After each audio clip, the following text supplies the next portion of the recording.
and welcome back to Book and Page. We are on to our second last video on Beowulf, and spoiler alert, he dies in this one. Yeah, there are actually about 5 sections after Beowulf ends that the poem goes on. But I suppose that kind of makes sense considering he didn't come in to the poem until surprisingly late in the telling. Yeah, part 3 at least, if you don't count the prologue. So counting the prologue, that'd be part 4, and Beowulf doesn't get named for quite a bit after that. So I guess it kind of makes sense that the poem goes on a little bit after his death. Because there's things to do after his death. But that will be next video, the very last video of Beowulf, in which we bury Beowulf. Let's kill him first. Sorry. Okay, so last time Beowulf went in to fight the dragon and was pretty evenly matched, but not winning, and he had 12 companions, including the thief. The thief has all but disappeared here, and 10 out of his remaining 11 companions book it for the hills, because they're like, nope. So we start today's sections with the remaining companion, Wiglaf. And it turns out Wiglaf is sort of the same group as Beowulf, which is to say he's part Yiddish, part Swede. His father seems to have served on the Swedish side in all of those grand feudy battles between the two groups that we heard about earlier, but evidently Wiglaf has been brought in and accepted, probably again because Beowulf is sort of this, maybe what you would call a half-blood too. So Wiglaf sees Beowulf struggling here, the great Beowulf who's been king for 50 years, who's done all these great things, and he's like, God damn it guys, like, we owe it to our liege lord to support him, and frankly, it's better to die in this great battle than to run away. So, I don't care what you guys are doing, I'm going for it. And he grabs his sword and shield, which he has from his family. They've got a sad history. It's again about victory and vengeance. It's all of those feuds wrapped into one, and Wiglaf charges into battle to fight beside Beowulf. And they're sort of shielding up against some flame, and the dragon's just like, there's 2 of them now? Ah! And bites Beowulf on the neck. And you kind of think this is the moment, like, this is it. We're done. And it turns out, no. Beowulf has sort of this moment as he's bitten by the dragon where he remembers the greatness that he used to be. And while he's old and tired now, he remembers the strength of his arms, the fact that he had to have special weapons because his powerful blows would break swords and shields, and he has this realization, partially probably because Wiglaf's here, and he's just like, time to kill me a dragon, and Wiglaf scores a blow a little lower down, probably a blank spot in the armor. Hey there, Tolkien. We still see you. And Beowulf literally pulls out a battle dagger, so he's not using a sword here, and kills the dragon. And you're just like, oh my god. So Wiglaf and Beowulf together have killed the dragon, and Beowulf has this realization that his neck wound is poisoned. He can feel it spreading throughout his body. He's tired, he's old, and he sits down and admires sort of this barrow and reflects on his kingship, the end of it, and the fact that he ultimately had no son. He has no heir to pass his kingship on to. And he turns to Wiglaf and says, bring me out some of this treasure that I have given my life for. So Wiglaf runs in, and we get a brief description of some of the treasure, but you can almost feel the poem recognizing what Wiglaf must be feeling like, which is like, he's dying and I just need to grab something to make it worth it.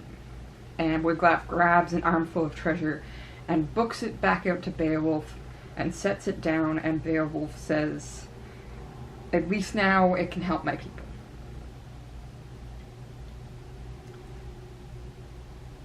And then he turns to Wiglaf and he takes off his neck ring, which you know has got to hurt because of the neck wound, and he gives it to Wiglaf, and he names Wiglaf his heir. He will be king after him. And the first thing he doesn't really ask, he tells Wiglaf this even before he makes Wiglaf king, is that he wants to be buried on a cliffside facing the sea so that everybody on their ships will see Beowulf's barrow. And then he dies. And Wiglaf is just sitting there having watched Beowulf stop breathing, and he just, everything disappears from around him. And we get this description of the 10 other companions who are creeping back out, and they're just like, hey Wiglaf, you okay, Wiglaf? And Wiglaf like, I am not okay, but I'm better than you. The last thing we get in this section is Wiglaf telling off these 10 companions for having abandoned Beowulf and acted cowardly. And again, he says it would have been better to die in battle than to live dishonorably. And that's actually the last line of these sections that we get. Not the last line of the poem. We've still got some consequences to run through. But the last line of the section here is to die in battle rather than to live dishonorably. Oh man, do we have some things to talk about. Oh man, do we have some things to talk about. Okay. Trying to think of where to start. Let's start with the section start, which would be with Wiglaf. So Wiglaf is not anybody we've met before. We've heard a bit of his story previously, if the footnotes are to be believed. But again, the poem Beowulf just gives us so much that we don't have context for, that's why reading footnotes is super important. And I will always encourage you to read footnotes. Read them. Because that's somebody who studied the text a whole lot more and is going to pick up these relationships that you're not necessarily going to see on first reading or even on fifth reading. So Wiglaf has a history to him found again in his weapons and armor. They are family heirlooms. But we've been told very recently, of course, that sometimes family heirlooms aren't really like, my great-great-grandfather forged this. It could actually be that my father won this in battle. And this family heirloom is actually another family's heirloom that's going to create resentment. And we're sort of told that here directly because we've got this image of both victory and vengeance here. We're told at one point that somebody kills their own nephew, but the father doesn't take revenge because he wanted his son dead. And we've always got this sort of push and pull between different families and within families themselves about who's ruling, who's doing the right thing, who's then getting vengeance if vengeance is needed, and it comes down to Wiglaf. And you get this sense that Wiglaf breaks the cycle here. Rather than this constant infighting, we finally have a person who's willing to risk their own life and die in battle, and die in a battle that they're never going to get vengeance from, but do it anyways. Because it's better to die honorably than to live dishonorably. And you really get the sense that Wiglaf has seen Beowulf as one of the few people that's believed in who he could be. And this is really sort of subcontext here, but we have to be seeing a reflection of Beowulf within Wiglaf. Because we've been told by Beowulf's own words, that Wiglaf is the last of sort of these in-between peoples that Beowulf is a part of. And that relationship has meant something, and is sad. He calls them the Wegmundings. You were the last survivor of our lineage, the Wegmundings. And Beowulf sees Wiglaf as sort of this one last connecting point, because he goes on to say, "Fate has swept away all of my kinsmen. Earls in their courage to their final destiny. I must follow them." So Wiglaf has been this one surviving person that Beowulf sees himself in. He sees that connection. Because we have to keep in mind Beowulf's older at this point. And there's always a sad part about getting older, is the question of how many people you're surviving. Like, how many friends are you losing? And we're told here from Beowulf that he's lost all his family. Wiglaf is the last of this lineage. And we're not even told again that we have a direct kinship relationship. We're not told that this is a nephew or anything like that. But Beowulf is seeing this connection and honoring that connection by passing kinship on to Wiglaf. And we're, of course, told, previous to this, that Beowulf was despised in the house that he was in, that he was raised in. Partially, probably, because he's from this group of people. Wiglaf probably was too, because again, we're told that his father served on the side of the Swedes, which the Yiddish people are not going to appreciate. The entire community is run off this belief of vengeance and evening out scores, and Wiglaf here, well, he'd be a target. Just as Beowulf was often despised as he was growing up, until he went out and did something noble. So Wiglaf coming into this battle, that's Wiglaf's Beowulf moment. Fighting the dragon is fighting Grendel. Yes, Wiglaf is alongside Beowulf here, but no one's ever going to be Beowulf. No one's ever going to be so strong that they can rip the arm off a monster, and then the very next day dive into a pool of sea monsters and kill that monster's mother. No one's going to be so strong that they're breaking weapons, that they can take a bite of a dragon to the neck and still keep fighting. We are seeing an utterly incomprehensible and singular hero, and we're seeing him in kinship with somebody. We're gonna see next video, as we end this, the concern that Beowulf could become a dragon. But here in this moment, the difference between the dragon and Beowulf is that Beowulf has a companion. So suddenly Wiglaf becomes the end of many cycles. He becomes the end of the feuding family cycle that his armor and sword come from, because he's willing to sacrifice both them and himself in battle.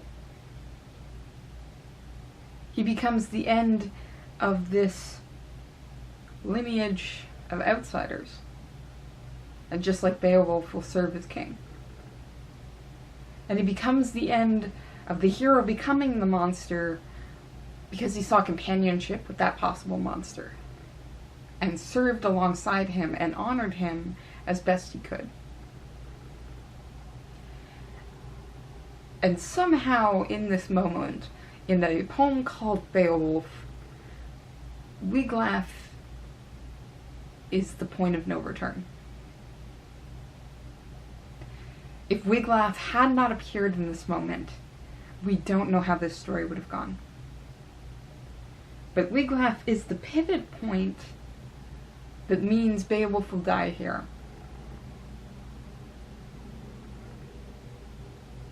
Except maybe not. Like I said, the last video, the next one coming up, there is a concern that we're going to see the possibility of Beowulf becoming a dragon when he's buried with this hoard of gold. Beowulf does not want that. So Wiglaf here serves as a reminder of his people. Wiglaf, again, is sort of this turning point, but Beowulf is also a strong and noble enough person to know what he wants. And he wants two things. He wants his burial plans. He wants to be buried, his barrow on a cliffside overlooking the sea, so that every seafarer will see Beowulf's barrow.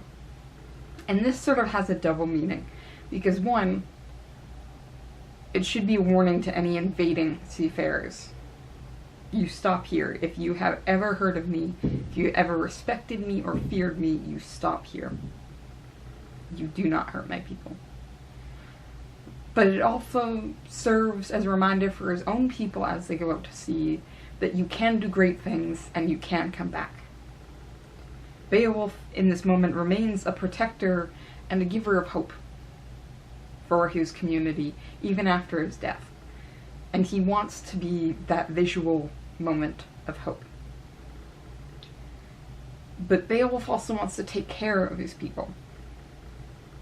And he does this again in several ways. He has not had a son. He doesn't have an heir, which he mourns the fact that he doesn't have an heir. But he makes sure very clearly who he passes kingship to. He gives it to Wiglaf, and he gives the neck ring to Wiglaf, so that nobody can debate this. He specifies that Wiglaf will be king even before he hands over the neck ring because of how he says he wants to be buried. The brave in battle would bid a tomb be built, shining over my pyre on the cliffs by the sea. My here refers to Beowulf. So brave in battle isn't referring to Beowulf. Brave in battle, of course, is referring to Wiglaf, who was the one to come out. And if Wiglaf is bidding anything, he now has a position of power within this community.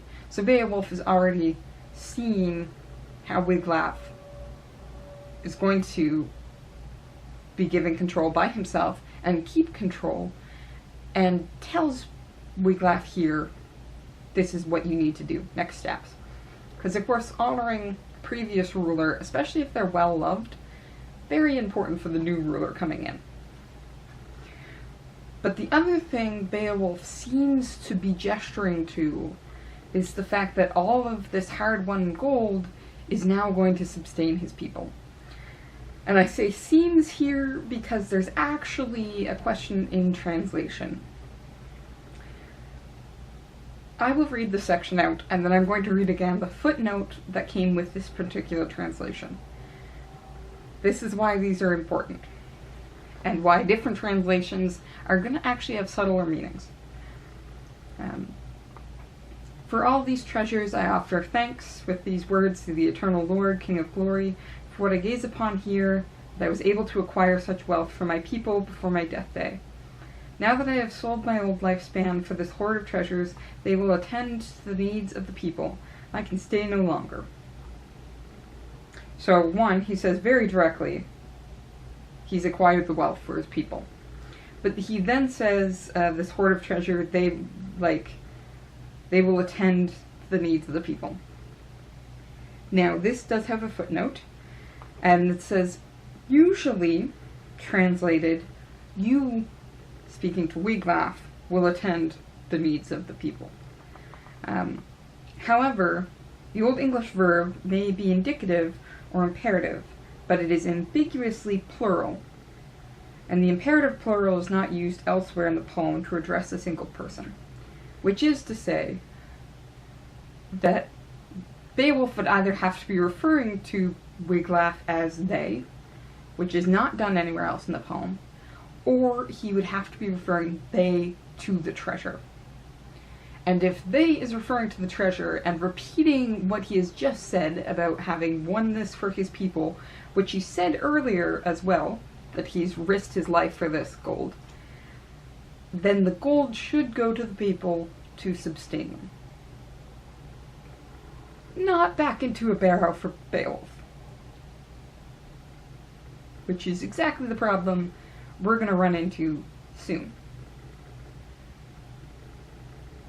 So what I love in this moment is, while Wiglaf plays a critical role here, and I will stick to that and I will argue that, Beowulf himself is also fighting not to be like the monster.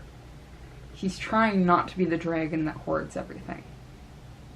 He wants his name to be known. He wants still to be recognized so that all seafarers will see Beowulf's barrow and know that he was there. But he is not doing that and taking from his people at the same time. He wants stories to be spread about him. He doesn't want to keep all the gold for himself. So what we actually have in this moment is an attempt to end several cycles, including, again, vengeance. We're actually told that Wiglaf sits there in mourning because while Beowulf is dead, so is his slayer.